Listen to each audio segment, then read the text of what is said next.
Nomine Patris et Filii et Spiritui Sancti. Amen. Veni Sancte Spiritus repletuorum corda fidelium et tui amoris neis ignem accende. Emitti Spiritum tuum et creabuntur et renovabis facem terre. Oremus. Deus qui corda fidelium Sancti Spiritus illustratione docuisti, da nobis in eode Spiritu recta sapere et de eius semper consolationem gaudere. Per eundem Christum Dominum nostrum. Amém. Bem-vindos mais uma vez à nossa aula neste curso onde nós estamos tratando sobre a ratio ad constitutiones studiorum societatis Jesu, esse método pedagógico dos jesuítas. Esta então é a nossa última aula, né? Vamos fazer uma recapitulação da tese principal que foi desenvolvida aqui nestas aulas. Como nós vimos então, a educação durante a maior parte da história reconhecível no Ocidente, ou seja, aquela história que está escrita, ela se baseou até mais ou menos meados do século XIX em leitura daquilo que de mais fundamental a humanidade nos legou. Dentro da educação cristã, sempre foram vistos também os autores pagãos, não é? Os autores que não tiveram a graça de conhecer a Nosso Senhor. Esta literatura se fez necessária como preparação dos ânimos. É isso que nós lemos na já citada, motu próprio já citado, Veterum Sapientiae, do Papa João XXIII. E este documento que ainda vige, um documento que deve ainda ser obedecido, acredito que não é obedecido em parte alguma, ainda não tenho notícia nenhuma que esse documento seja obedecido. Ele trata da educação nos seminários, não é? Da formação de sacerdotes. Mas a leitura é recomendada porque ali é traçado um plano e principalmente ali são expostas as exigências intelectuais de um sacerdote e que nós, como católicos, homens de estudo, devemos tomar para nós mesmos, certo? Acho que o princípio que pode ser adotado ao nós cuidarmos da nossa própria ratio studiorum, da nossa própria ordem nos estudos, da nossa própria disciplina nos estudos, pode encontrar grandes luzes neste documento, assim como nos documentos que especificam a doutrina teológica de Santo Tomás de Aquino como guia fundamental e assumida pela Igreja para os estudos de filosofia e teologia. Isso nunca impediu, por exemplo, que se estudassem outros teólogos, mas que o tomismo, não é a doutrina teológica.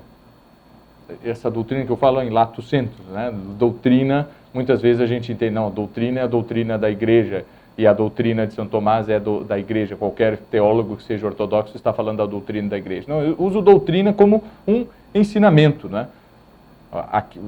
Que tem a sua etimologia no próprio, na palavra doutrina, a palavra docere, né? Vem da palavra docere, que é justamente ensinar. Então, doutrina é aquilo que é ensinado. Toda pessoa que ensina alguma coisa possui uma doutrina. Nós não falamos de doutrina pessoal, doutrina original e tudo isso, ou doutrina jurídica, é disso que nós estamos falando. Certo? Já que a educação, ao longo dos milênios, foi sempre baseada em obras literárias, históricas, filosóficas, científicas, é para isso que nós temos que olhar. A finalidade da leitura e compreensão cada vez mais profunda desses textos é a própria formação do indivíduo. E se nós formos seguir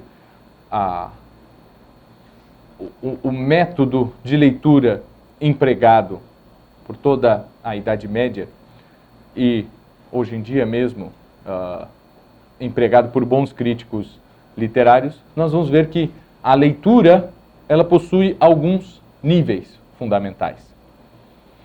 O primeiro é o nível chamado literário, com relação à letra mesmo, certo? Não é assim, sentido literal ou sentido figurado ou qualquer coisa assim. Mas é importante que, ao nós nos educarmos, a nós mesmos, educarmos os outros, nós comecemos por dominar as letras. Quando eu leio ali a frase, no princípio era o verbo, eu tenho que saber o que significa em mais o, que fica em português no, é uma preposição, mais um artigo, princípio, eu tenho que saber o que significa, tenho que conhecer os verbos e saber que era, não é? É o verbo ser no passado, tenho que saber o que significa verbo, ok? Então eu vou compreendendo dessa forma. Esse é o primeiro sentido, certo? No princípio era o verbo. E daí mesmo já nasce uma dúvida. Daí mesmo já nasce a dúvida. Tá, mas como assim no princípio era o verbo? Eu sei o que é o verbo. Por exemplo, cantar, correr, chorar, nadar. Isso são verbos. Por que está dizendo que no princípio era o verbo e não um verbo? Não é? Qual é este verbo que era no princípio? E aí nós vamos para o segundo nível de leitura, que é o nível alegórico. Nós estamos aí tratando de uma leitura que está se utilizando de alegorias, de analogias, das mais diversas figuras de linguagem, para dizer algo que não é compreensível para nós homens. Está falando de Deus, certo? E tudo que nós conhecemos de Deus é por analogia. Nós não conseguimos entender nada sobre Deus sem olhar para as suas criaturas e ver ali essa centelha divina que nos explica um pouco sobre o próprio Criador. Enxergar na criatura o que nos explica um pouco do Criador. Estamos nesse nível de leitura. Passamos desse nível fundamental, em que eu só reconheço as letras, reconheço as palavras, para um entendimento do que aquilo realmente está se referindo. Quando eu digo que Deus é o verbo, né, que Cristo é o verbo encarnado, é por analogia. Quando eu digo que Deus é pai, é por analogia. Nós sabemos o que é um pai, certo? Nós sabemos o que é um pai. Um pai é uma pessoa que, juntamente com a mãe, gera um filho. Este é um pai. Há os graus de perfeição do pai. Um bom pai, nós diremos que é aquele que, além de somente ter gerado o filho, ele já é pai. Mas é um pai que cuida que zela pela a saúde material e espiritual, intelectual do filho, pelo seu desenvolvimento cognitivo, físico, certo? Esse é um bom pai, seu desenvolvimento afetivo. Quanto mais o pai zelar por tudo isso na vida do filho, melhor pai ele será. E aí nós temos o terceiro nível de leitura, certo? Que é o nível moral. Literal, alegórico e agora o moral. Toda vez que nós lemos alguma coisa, seja uma epopeia de Homero, um livro de história de Heródoto, ou um livro de história moderna tratando sobre a história do Brasil nas últimas 2 décadas, todas as vezes que nós lemos um texto filosófico, um texto científico, nós teremos sim esse nível de moral. Até mesmo, vejam só, um texto sobre química. Certo? Vamos pegar um texto sobre química. Não, mas o que tem de moralidade ali? Claro que há. Certo? Há tudo aquilo que eu conduzo à minha vida e que está relacionado com a química, por exemplo, os alimentos que eu costumo inserir na minha dieta, certo? Tem uma composição química que eu, conhecendo um pouco melhor a química, posso tomar decisões e consumir mais um alimento, consumir menos outro. Certo? Isso já é uma decisão no campo do agir, e uma decisão no campo do agir é uma decisão moral. Somente depois disso, onde eu estou tomando certas decisões, por exemplo, eu li que na biografia de certo santo, de certo homem de armas, ou de certo intelectual, ou de certo empresário, sei lá, qualquer coisa. Estou lendo aquilo ali e eu vejo que esta pessoa conseguiu muitas de suas coisas graças ao bom hábito de acordar cedo e dormir cedo, né? De deitar-se no horário e levantar-se no horário. E isso faz com que eu me estimule para que eu comece também a lutar por adquirir esse hábito, a desenvolver essas virtudes. Depois disso, depois de eu ter alcançado tudo isso pela leitura das obras de literatura, de história, pelos textos sagrados, pelos textos científicos, filosóficos, eu conseguirei fazer com que isto comece a fazer, com que isso passe a ser parte da minha própria vida. Isso deixa de ser algo que está presente no livro, está presente nas criaturas, está presente nas obras humanas, certo? Que são esse objeto do meu estudo, e passe a fazer parte de mim mesmo. Com aquela velha imagem que o coelho, quando come a cenoura, ele não se transforma em cenoura, mas a cenoura se transforma em coelho. É exatamente isso que deve sempre acontecer com o nosso estudo, com a nossa leitura. E esse é o fim principal, é a contemplação. É o nível contemplativo, às vezes chamado de nível místico.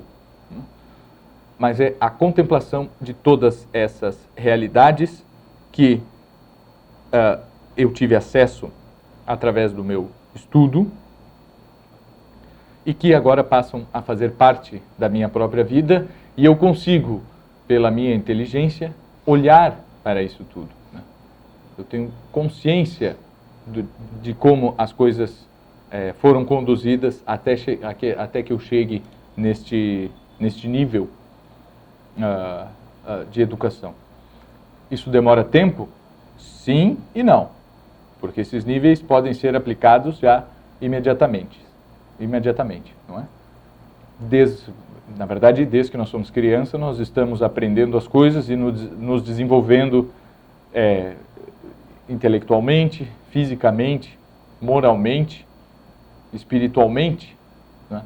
Sempre com esse mesmo processo. E o que nós queremos com a educação é otimizar, uma palavra meio chata, não é? Mas ou potencializar, ou melhor, atualizar essa potência. Vamos usar o termo aristotélico certo. Nós todos temos isto tudo em potência, e ela pode ser mais atualizada ou menos atualizada. O que acontece quando nós observamos as vidas de grandes santos, como por exemplo São Francisco de Assis, Santo Tomás de Aquino, ou Santo Inácio de Loyola. Para pegarmos esses exemplos, nós temos diferenças nas suas biografias, mas nós temos 3 exemplos de gente que conseguiu chegar a essa contemplação. Ou vamos pegar ainda Santa Teresa d'Ávila, certo? Que não teve uma formação, não é, em gramática, em retórica, em lógica, e nada disso, não é? Ela, por mais que rezasse todos os dias o ofício inteiro em latim, né? Não tinha noção nenhuma de latim. Todos esses santos, eles chegaram a essa contemplação da própria realidade, da própria verdade, certo? Que é uma contemplação ainda das criaturas. Porque é isso que nós estamos estudando.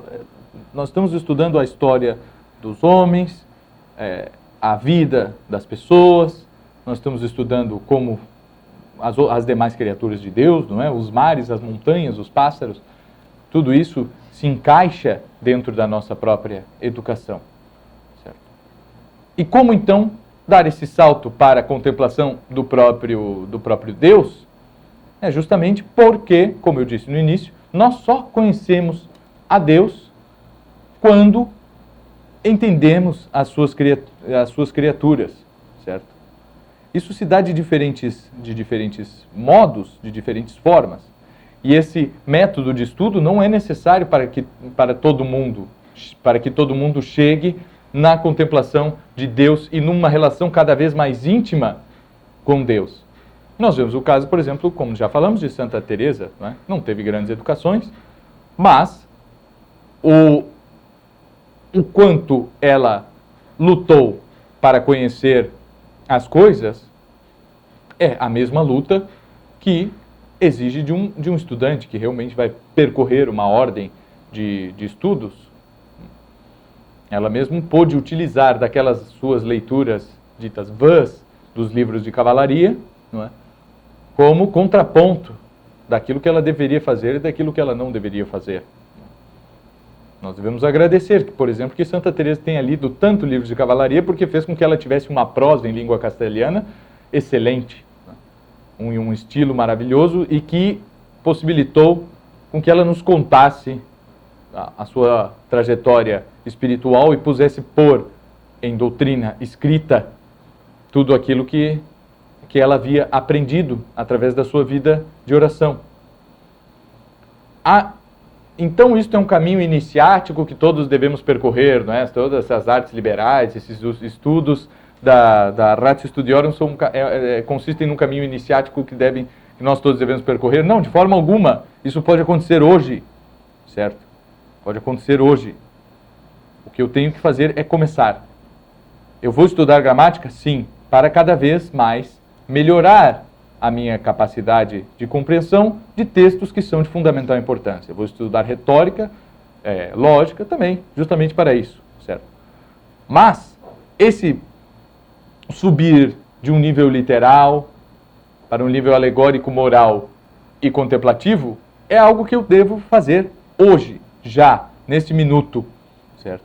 Todas as vezes que eu rezo, todas as vezes que eu trabalho, todas as vezes que eu estudo, independente de qual for a minha profissão, independente das minhas funções diante da sociedade, eu devo percorrer sempre esse trajeto, que pode ser formulado de outras formas, não é? Pode ser muito bem formulado de outras formas. Hugo de São Vítor, por exemplo, não trata com essas mesmas palavras, mas o que nós vemos sempre é que há diferentes níveis de entendimento das coisas. E para cada pessoa é concedido, pela graça de Deus, a capacidade de entender as coisas de forma diversa. E a cada pessoa é posto diante de si vocações diferentes. São chamados diferentes. A forma como Deus, através da providência, prepara todas as pessoas para que cheguem ao seu conhecimento e para que compartilhem consigo deste gaudium divino, é sempre diferente.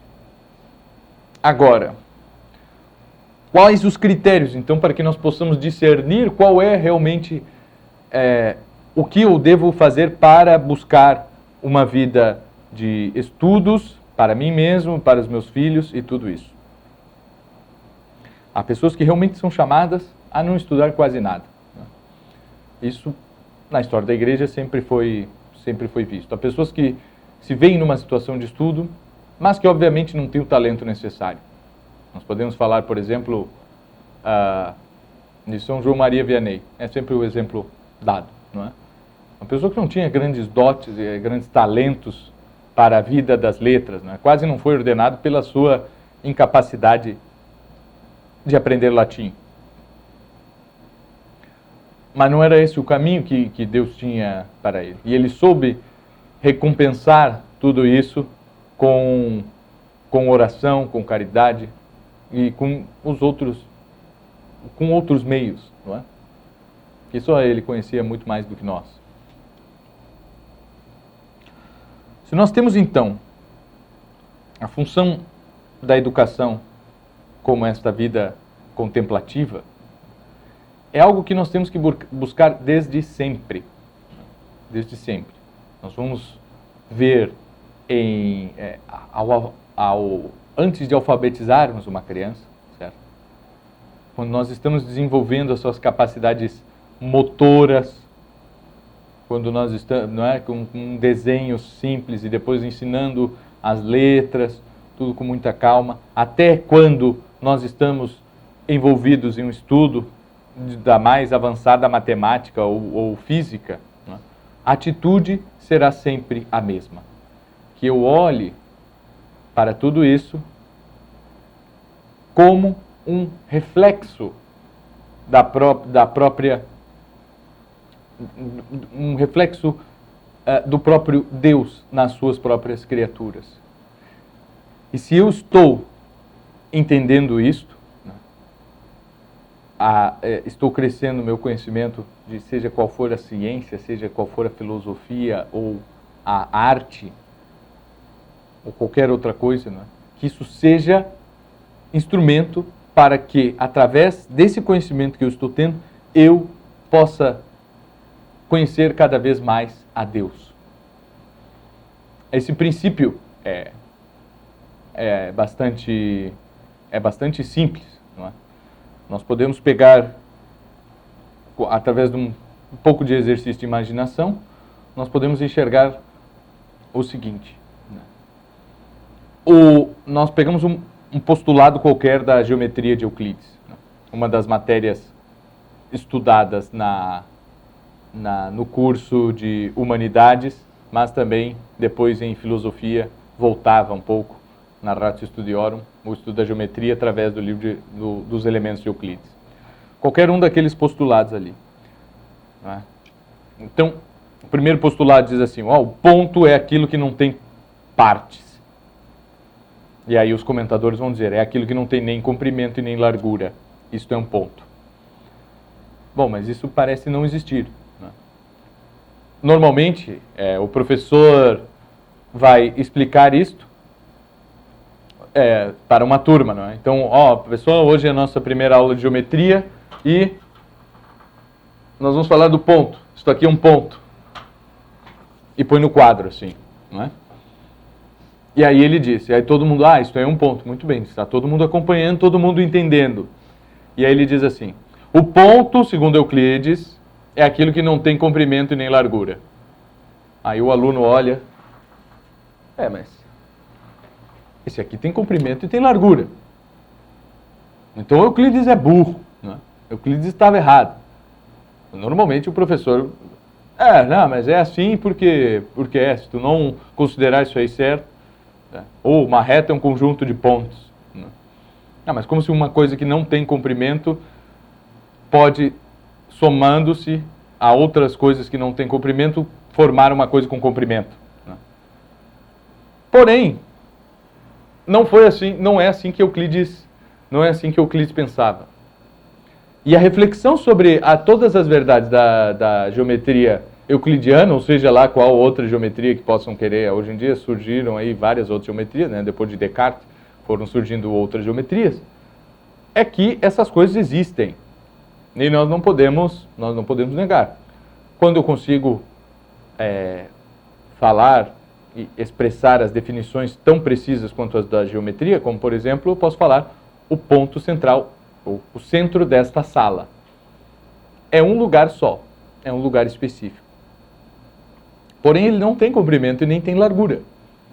O centro de um círculo é o centro de um círculo, ele não tem comprimento e não tem largura. A forma como eu expresso isso graficamente, ou seja, quando eu desenho, até tem, não é? Mas isso é uma imperfeição de toda a matéria. A matéria é sempre imperfeita. Somente o Espírito pode ser perfeito. Somente Deus pode ser perfeito. Aí eu começo a ver que o estudo, por exemplo, da geometria está me levando a Deus, que eu só consigo resolver isso racionalmente com Deus. E que, antes da existência da matéria, que é algo óbvio, né? Se a matéria ela pode se decompor, não é? Então, é provável que exista um momento onde ela passe a existir.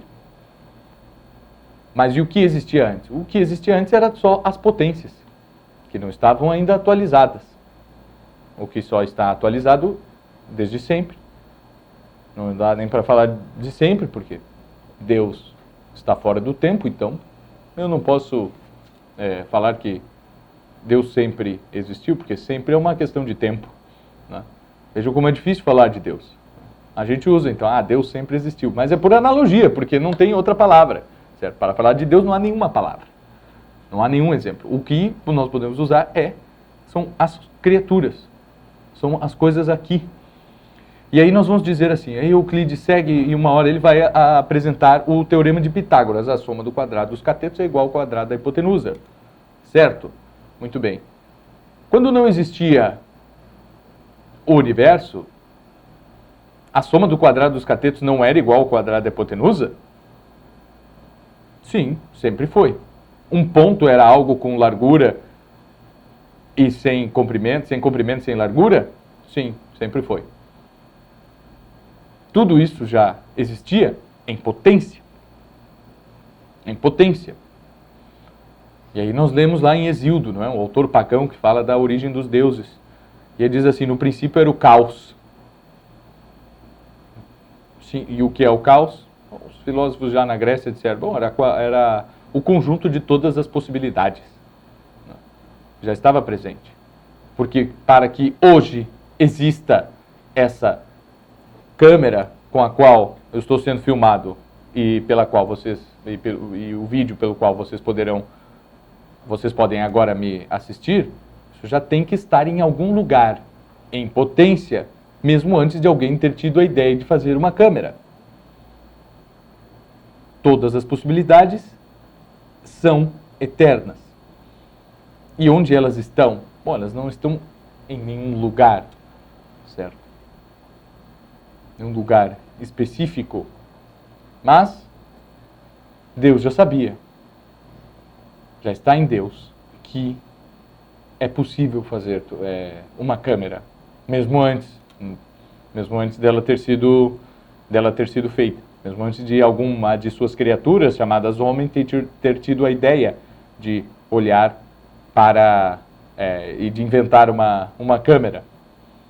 Então vejam como tudo que nós estudamos, agora nós pegamos a geometria, que parece ser algo não tão científico, né? O negócio é ciência, não é religião. Certo? Mas é a mesma coisa. Não há como querer encontrar a verdade, seja sobre a geometria, a matemática, a física, a biologia, a química, sem Deus. Todo o conhecimento que eu tenha das criaturas levar-me-á a Deus. Essa é simplesmente a finalidade de toda a educação.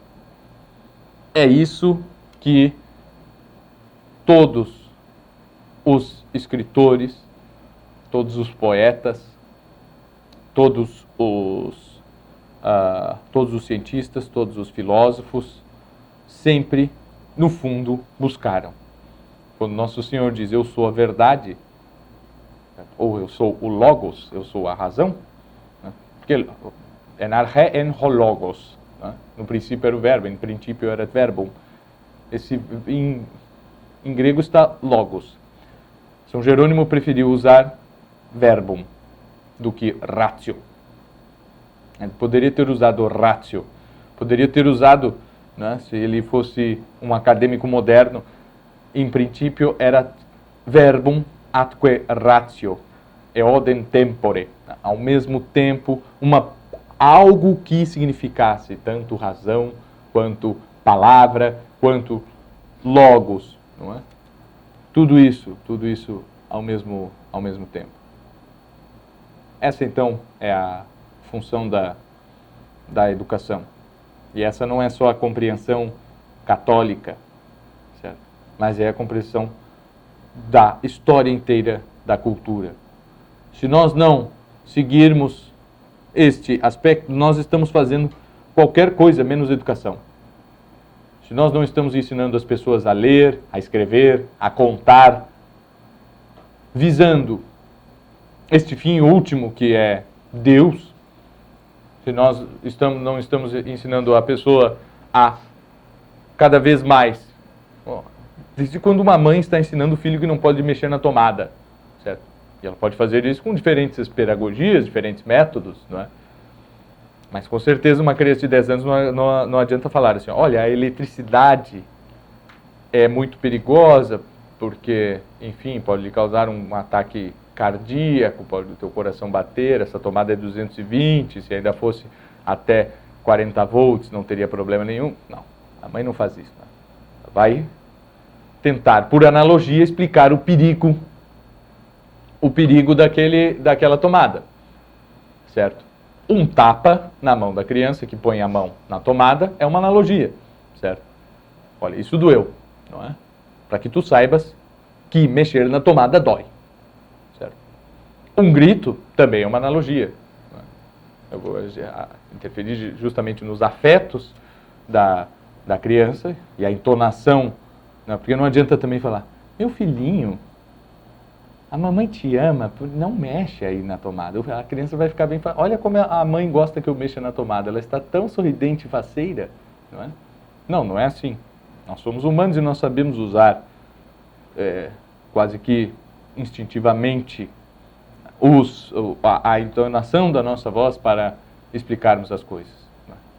Então, desde o momento em que o pai está ensinando uma criança algo, ele está utilizando de palavras, né, com as entonações certas. Se depois a criança vai estudar alemão, latim, grego, antigo, hebraico, nada mais é do que a continuação deste primeiro momento em que o pai está ensinando a criança a não mexer na tomada. Certo? Ele está desenvolvendo essa capacidade de leitura no seu significado mais fundamental, literário, no seu significado analógico, para que a criança tome uma atitude moral e pare de mexer na tomada e tenha o bom hábito de não mexer nas coisas, certo? E aquilo começa a fazer parte da criança. E ela começa a entender que se ela conhece as coisas, ela começa a viver melhor. Demora muito tempo? Sim, demora. Não é? Talvez a vida toda. Nós continuamos batendo com a cabeça diversas vezes. Se não fosse assim, não precisaria existir o sacramento da confissão, não é? Porque nós nunca mais erraríamos. Agora eu já estou maduro o suficiente, né? Não preciso mais me confessar, não preciso mais de nada. Então, a gente vai vendo que assim como uma mãe explica para a criança não mexer na tomada, uma hora ela terá que aprender.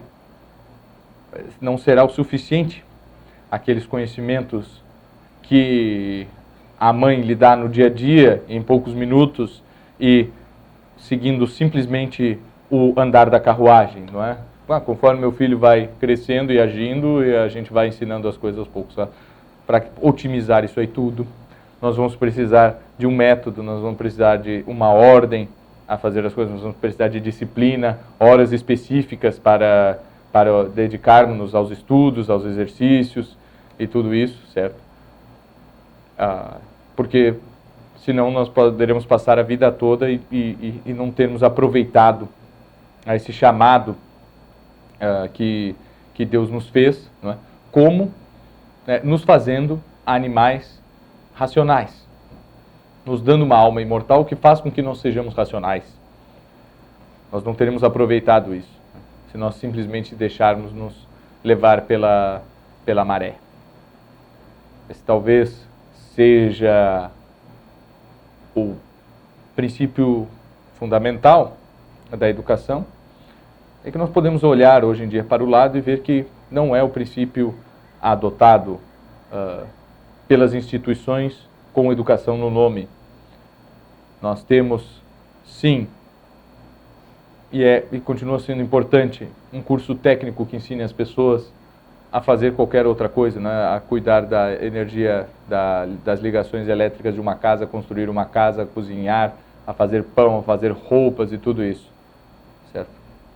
mas principalmente, num curso técnico de alfaiataria, num curso técnico de mecânica, num curso técnico de qualquer coisa, eu consigo sempre enxergar ali, naquela realidade material criada, o incriado. Eu consigo me elevar até Deus a partir daquelas realidades mais prosaicas, como nós chamamos, nós nos elevamos às realidades sagradas. O objetivo não é um diploma, o objetivo não é o status social. Se eu tenho um status social elevado por conta dos meus feitos em letras, em armas, em, enfim, atividade empreendedora ou qualquer coisa assim, isso me ajuda a compreender um pouco mais de Deus. Afinal, eu percebo que existe uma hierarquia, que eu estava embaixo, trabalhei, me dediquei e agora estou em cima. Estou por cima da carne seca, estou com a conta cheia de dinheiro. Mas eu vejo que se eu posso crescer, é porque sempre há algo lá mais para cima, aonde chegar. E aí nos é posto como grande modelo, insuperável, incomparável, o próprio Verbo encarnado. E aí eu olho e percebo, bom, eu posso chegar mais alto. E aí eu começo a perseguir quem chegou mais alto, que foi nosso Senhor Jesus Cristo. Nunca consigo. Até hoje, ninguém conseguiu superá-lo em sabedoria, em moral, levar uma vida igual a dele. Nunca ninguém conseguiu. Tentaram? Sim. Cada um num aspecto. Uns na sabedoria, uns nas virtudes, na pobreza ascética, uns na caridade, certo? Outros no sofrimento, na dor, na perseguição. Certo? Vários deles se aproximaram. Nós temos esses modelos e chamamos de santos. Né? E queremos nós também buscar chegar o mais próximo possível daquele que é o maior exemplo de todos. Se vamos estudar, se vamos nos dedicar às letras, às ciências, vamos fazer para que, através disso, nós cheguemos mais alto, nós cheguemos a águas mais profundas, né? Sejamos conduzidos in altum, aos lugares mais profundos, que são os mais altos. Né? Em latim é bonito porque altum significa tanto alto quanto profundo. A profundeza, quando nós dizemos assim, nossa, que texto profundo, é o texto alto. Certo? O texto alto. Busquemos nós também, então, através do estudo, da diligência e da disciplina, da abnegação, da nossa própria dedicação a tudo isso, chegar cada vez mais alto, chegar sempre mais perto e mais perto e mais perto do próprio Deus. Foi um prazer estar aqui com vocês nessas aulas. Fico à disposição, acho que é fácil me achar aí pelas redes sociais e tudo isso. Fico à disposição para conversarmos, tirarmos algumas dúvidas, indicações bibliográficas e tudo isso. Né?